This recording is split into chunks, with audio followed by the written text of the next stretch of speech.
Now as I am continuing my discussion with the unit vector, now see, suppose instead of two-dimensional coordinate system, I am having a three-dimensional coordinate system. Means this portion x, this portion y, and here I am having a z-axis. So x, y, z-axis. Now suppose in space, here I am having a point. So this is x,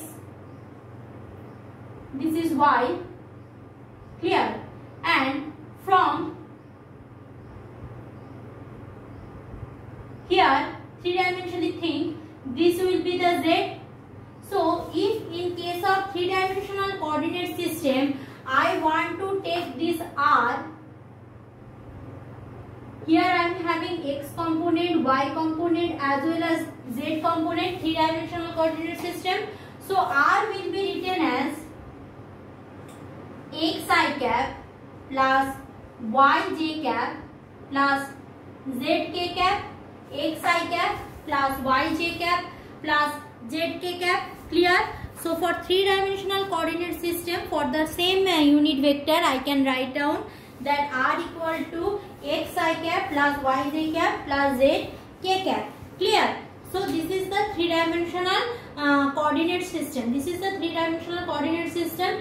So if I am going for three-dimensional coordinate system, so how means if I am having a three-dimensional coordinate system, then how we will do the resolution vector? See, in my online class already I said a little bit regarding the component formation. Means if I am having a resultant vector only, so from that resultant vector how I will find out the component, from that resultant vector how I will find out the component. So let's go for that resolution of vector. Okay, if I am going for resolution of a vector in rectangular coordinate, rectangular coordinate means orthogonal coordinate.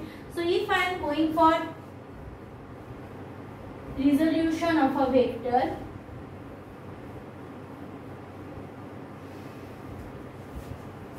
so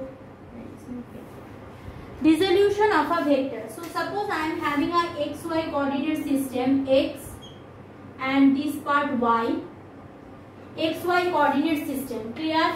Now here I am having a point P. So this one is the distance, we know. So suppose this is a resultant vector r, clear? Resolution of a vector means when we are having a vector, suppose, so how I will resolve that resultant vector or that simple vector in component. Means if this vector instead of here, vector should is here along x direction. So if I am having a vector, so it has some component. How I am telling a vector has a component? Suppose, simple example, suppose you are pulling a door, clear? Now for pulling a door, when you are pulling a door, directly what you are doing, you are keeping your feet on ground, you are keeping your feet on ground. So when you give the force along this direction, so this force should have one component along this, another component along this, clear? One component along this, another component along this. So when you are giving force to the ground, this component in opposite direction will be cancelled out. So this component you can easily pull the door. So like that only, every vector has some component vector. Every vector can be resolved into its component part. It can be in two-dimensional component, it can be a three-dimensional component. So division of a vector in component system, that is called the resolution of a vector.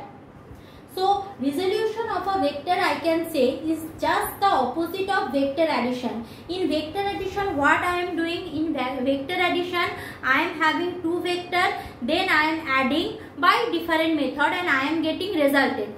In this case, I am having the resultant. Now I am finding out from whom I am getting this one. So just from this, see, if I am having this resultant vector, and if I am taking the resolution vector, one along x direction rx, another along y direction ry.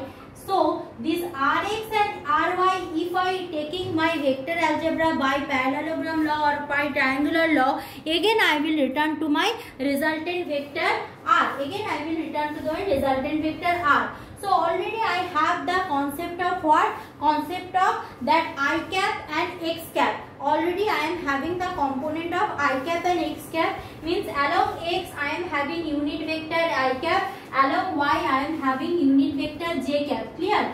Along x I am having unit vector I cap, along j I am having unit vector j cap. So no confusion. So r will be resolved in rx I cap plus ry j cap. See, just opposite of vector addition. This is one form of resolution of vector component.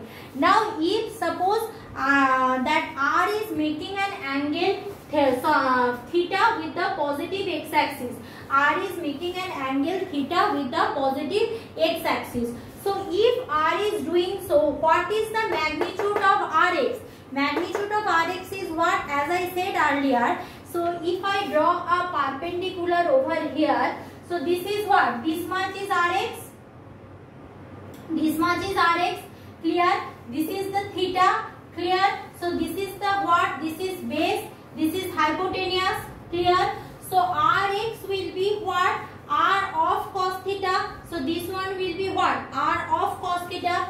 So rx actually is equal to magnitude of this component vector is r of cos theta, and ry will be what? Since I am taking theta over here, so here ry will be what? The perpendicular.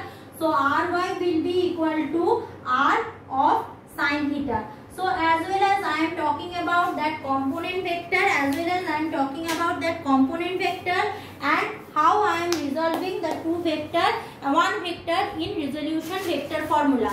Now coming for that, how I will find out a vector's magnitude. So magnitude formula, if I am having a vector in the form of this rx plus ry, rx I cap, ry j cap. So this is the vector, one type of vector. So what will be the magnitude? Magnitude of this type of vector will be, remember this is the formula. So you need to remember, just like in coordinate geometry in class 9 you have read few formula.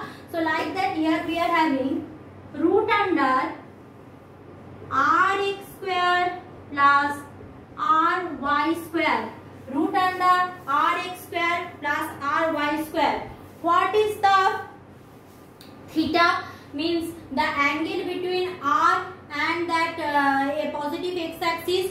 So theta or tan theta will be equal to what? That sin theta by cos theta. So I am having one sin theta, here I am having cos theta. So I can write it as, so ry by rx. Yes, ry by rx. Clear? ry by rx.